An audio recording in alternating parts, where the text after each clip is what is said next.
नमस्कार दोस्तों, स्वागत है आपका परसेप्शन न्यूज़ में। कल्पना कीजिए किसी विशाल पुस्तकालय में मौजूद लाखों किताबें एक एक करके मशीन में डाली जाएं। उनके पन्नों को स्कैन किया जाए और फिर उन किताबों को नष्ट कर दिया जाए। सुनने में यह किसी साइंस फिक्शन जैसा लगता है, लेकिन एआई के दौर में ऐसा वास्तव में हुआ है।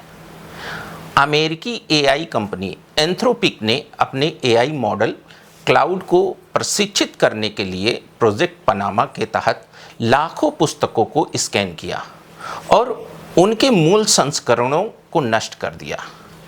इस प्रक्रिया को डिस्ट्रक्टिव स्कैनिंग कहा जाता है। यह एक साधारण प्रक्रिया नहीं थी। कंपनी ने जो किया उससे दुनिया भर में किताबों के अस्तित्व को लेकर बहस छिड़ गई। एंथ्रोपिक के लिए एआई को बेहतर बनाना मकसद था। किताबों में व्यवस्थित भाषा, विचार और जानकारी का बड़ा खजाना मौजूद होता है। इंटरनेट की बिखरी हुई सामग्री के मुकाबले किताबें अक्सर अधिक संपादित और संदर्भ युक्त होती हैं। एआई के लिए ये किताबें एक बड़े खजाने की तरह हैं, लेकिन यहीं से असली सवाल शुरू होता है कि अगर किसी किताब को डिजिटल रूप दे दिया जाए और उसकी असली प्रति नष्ट कर दी जाए, तो क्या हमने किताब को बचाया या सिर्फ उसके शब्दों को? यह सवाल इसलिए अहम है क्योंकि किताब केवल उसमें लिखी हुई जानकारी नहीं होती। किसी पुरानी किताब का कागज, उसका संस्करण, उसका प्रकाशन, संपादक की टिप्पणियां और पन्नों पर लिखे हुए पुराने नोट भी इतिहास का हिस्सा होते हैं। किसी किताब की हालत यह बता सकती है कि यह कितनी पढ़ी गई है और किन लोगों के हाथों से गुजरी है। वहीं किताब के आदान प्रदान से प्रेम बढ़ता है, लोगों के बीच रिश्ते कायम होते हैं। किताबों के बीच रखे हुए फूल अतीत की याद दिलाते हैं। यानी एक किताब में सिर्फ इल्म नहीं, उसके साथ एक पूरी दास्तान जुड़ी होती है। इस मामले का कानूनी पहलू कॉपीराइट का है। एआई को प्रशिक्षित करने के लिए लेखकों की किताबों का इस्तेमाल किस हद तक जायज़ है?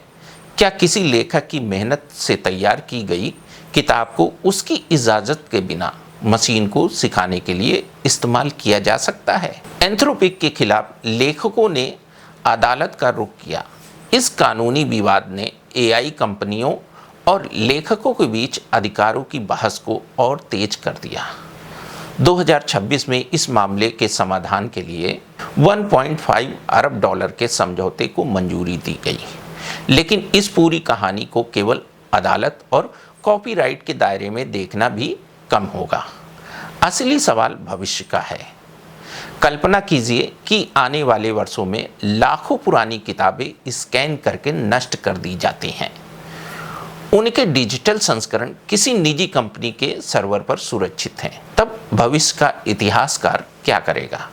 वह किताब के शब्द तो पढ़ सकेगा, लेकिन शायद उस किताब का असली रूप नहीं देख पाएगा। वह लेखक के हस्ताक्षर, पुराने पाठक की टिप्पणियां, कागज की बनावट और किताब के भौतिक सफर को नहीं समझ पाएगा।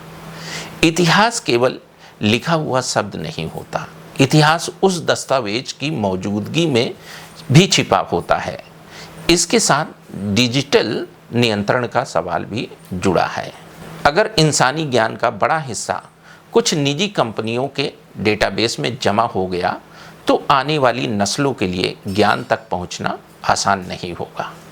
क्या हर व्यक्ति उस ज्ञान को देख सकेगा या उसे किसी कंपनी की शर्तों पर निर्भर रहना पड़ेगा? बेशक एआई के फायदे बहुत हैं।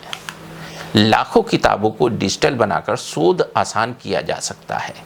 अलग अलग भाषाओं के साहित्य को जोड़ा जा सकता है और पुराने ज्ञान को दुनिया के किसी भी हिस्से तक पहुंचाया जा सकता है। लेकिन तरक्की का मतलब अपनी विरासत को मिटाना नहीं होता है। बेहतर रास्ता यही होगा कि किताबों को डिजिटल भी किया जाए और उसकी असली प्रतियों को भी महफूज रखा जाए। सार्वजनिक पुस्तकालयों, विश्वविद्यालयों और अभिलेखागारों में उनकी प्रतियां सुरक्षित रहें। लेखकों के अधिकारों की हिफाजत हो और डिजिटल ज्ञान किसी एक कंपनी की मिल्कियत ना बने।